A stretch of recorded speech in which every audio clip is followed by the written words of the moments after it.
नमस्कार, आपण पाहताय लोकराज्य न्यूज 24। पाहुयात महत्त्वाची बातमी। रिक्षा स्टँडवर रांगेत पॅसेंजर घेण्यावरून दोघा रिक्षा चालकांमध्ये हाणामारी झाली। त्यात एकाने दुसऱ्याला धक्काबुक्की करून ढकलून दिल्याने त्याचा हात फ्रॅक्चर झाला। याबाबत दीपक जाधव यांनी चतुर्शृंगी पोलिसांकडे फिर्याद दिली आहे। त्यानुसार पोलिसांनी कृष्णा जाधव याच्यावर गुन्हा दाखल केला आहे। ही घटना सेनापती बापट रोडवरील पॅव्हेलियन मॉल गेटवर रविवारी रात्री 9:30 वाजता घडली। पोलिसांनी दिलेल्या माहितीनुसार फिर्यादी व आरोपी हे रिक्षा चालक आहेत। फिर्यादी हे रिक्षा स्टँडवर रिक्षामध्ये पॅसेंजर घेण्यास रिक्षा नंबरला लावून थांबले होते। त्यावेळी कृष्णा जाधव याने फिर्यादीचे रिक्षाजवळ येऊन आम्ही येथे कशाला थांबलो आहे असे म्हणून शिवीगाळ करण्यास सुरुवात केली।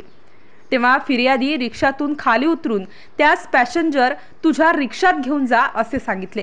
त्यावर कृष्णा याने फिर्यादीस मारहाण करून जोरात धक्काबुक्की केली। फिर्यादी यांना रस्त्यावर जोरात ढकलून दिल्याने ते रस्त्यावर पडले।